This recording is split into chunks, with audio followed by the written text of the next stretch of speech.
O que você faria se eu lhe dissesse que a viagem mais importante da história começou com um erro de 11.000 quilômetros? Em 1519, Fernão de Magalhães convenceu o rei da Espanha de que poderia chegar às Ilhas das Especiarias navegando para o desconhecido. O que se seguiu foi uma odisseia de 3 anos de motins sangrentos, navios desaparecidos e homens forçados a comer couro para sobreviver.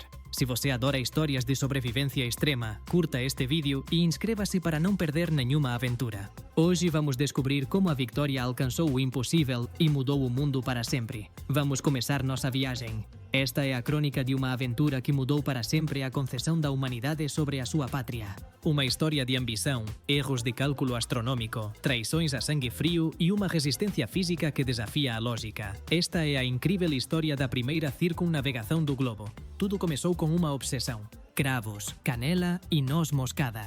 No século XVI, estas especiarias não eram apenas condimentos, eram o ouro da época. Para compreender a magnitude do desafio, devemos lembrar que um único saco destas especiarias podia pagar o salário de um marinheiro por uma vida ou comprar uma vivenda no coração de Sevilha. Fernão de Magalhães, um navegador português experiente e um pouco taciturno, tinha uma teoria audaciosa. Baseando-se em antigos mapas que agora sabemos serem profundamente imprecisos, ele acreditava que as Ilhas das Especiarias, as Molucas, estavam muito mais próximas do que se pensava anteriormente navegando para o oeste, contornando o recém-descoberto continente americano. Magalhães apresentou o seu plano ao rei de Portugal, que o rejeitou com desprezo. No entanto, o jovem Carlos I de Espanha viu neste homem manco e teimoso uma oportunidade para quebrar o monopólio português sobre as rotas orientais. Em 13 de março de 1518, as capitulações foram assinadas em Valladolid. Magalhães prometeu uma passagem para o sul, um estreito que ligaria o Oceano Atlântico com o Mar do Sul. Os preparativos no porto de Sevilha eram frenéticos e cheios de espionagem. O rei de Portugal enviou agentes para sabotar os navios, enquanto os mercadores locais hesitavam em confiar o seu dinheiro a um capitão estrangeiro. O que ninguém sabia era que o mapa de Toscanelli, no qual Magalhães se baseava, estimava a circunferência terrestre em 29.000 quilômetros, quando na realidade mede 40.000. Aquele erro de 11.000 quilômetros de águas desconhecidas teria sido uma sentença de morte para a maioria da expedição. Os cosmógrafos da época ignoravam a existência do vasto Oceano Pacífico, acreditando que a Ásia era alcançável em poucas semanas de navegação após atravessar o continente americano.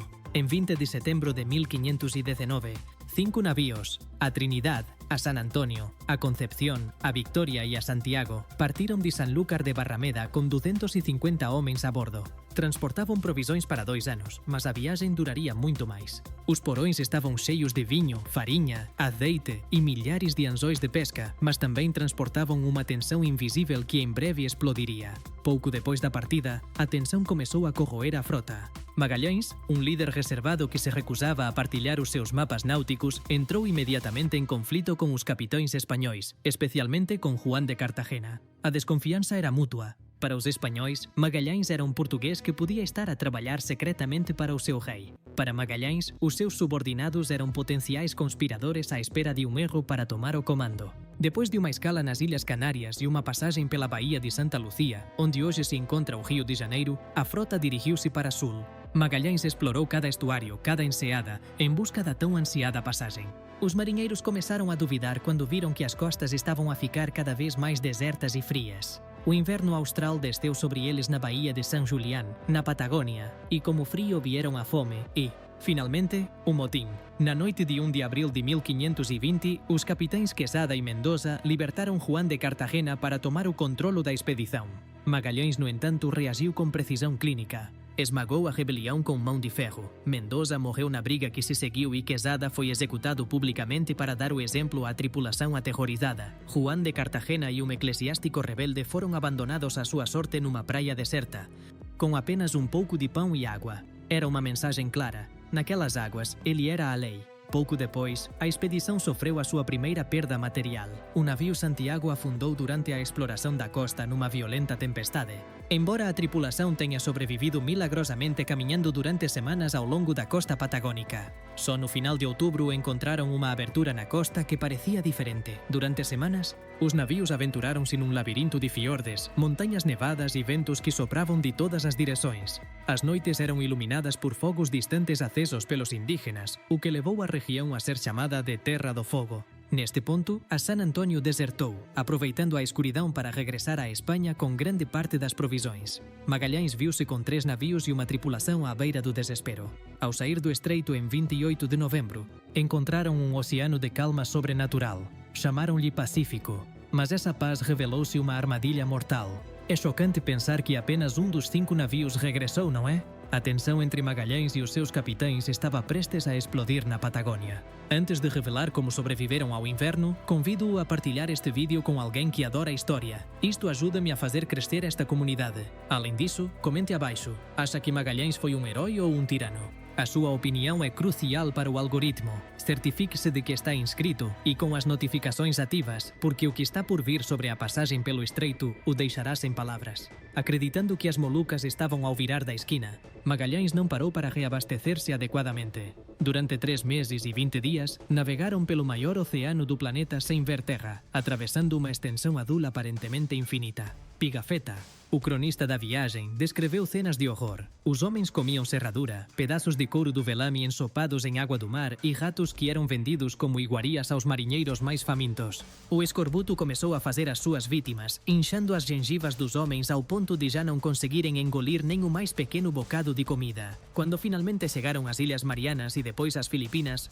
em março de 1521, os sobreviventes eram esqueletos ambulantes, mal conseguindo ficar de pé. Em vez de se dirigir diretamente às especiarias, Magalhães envolveu-se em conflitos locais para obter o favor dos chefes nativos e da coroa espanhola, tentando evangelizar as tribos à força de espada. Foi o seu último erro. Em 27 de abril, na ilha de Mactán, Magalhães foi morto num confronto com os guerreiros do chefe Lapu-Lapu. O capitão-geral, o homem que sacrificara tudo para chegar até ali, morreu na água enquanto os seus homens fugiam para as embarcações. Nunca viu as Ilhas do Cravo. Após a morte de Magalhães e uma subsequente traição em Cebú que dizimou ainda mais o corpo de oficiais, os sobreviventes tiveram de incendiar a Concepción devido à falta de homens a bordo, já que não havia mais homens suficientes para içar as velas de 3 navios. Restaram apenas 2 navios, a Trinidad e a Victoria. Foi então que emergiu Juan Sebastián Elcano, um marinheiro basco que iniciara a viagem como simples oficial sob suspeita, mas cuja competência técnica era agora a sua única esperança de regressar vivo. Em 8 de novembro de 1521, os navios finalmente ancoraram em Tidore, nas Molucas. Tinham alcançado o seu objetivo inicial após 2 anos de dificuldades. Carregaram os porões de cravos com alegria febril, mas surgiu um novo problema. A Trinidad estava a meter água de forma preocupante e não conseguia navegar. Foi decidido que a Trinidad tentaria regressar à América atravessando o Pacífico depois de ser reparada, enquanto a Victoria, sob o comando de Elcano, tentaria o impensável, regressar à Espanha navegando para oeste. Foi uma fuga desesperada. Elcano decidiu navegar no profundo sul do Oceano Índico, longe das rotas comerciais habituais, para evitar as patrulhas portuguesas que tinham ordens para os afundar. Durante meses, a Victoria foi uma casca de nós no meio de gigantescas tempestades que ameaçavam partir o seu casco.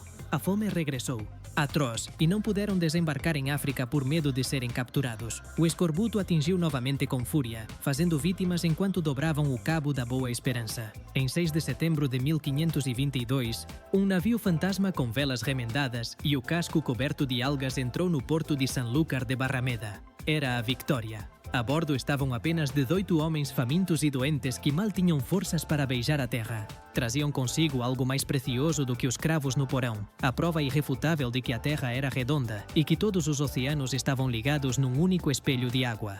Juan Sebastián Elcano escreveu ao rei Carlos I informando-o de que tinha girado o globo inteiro.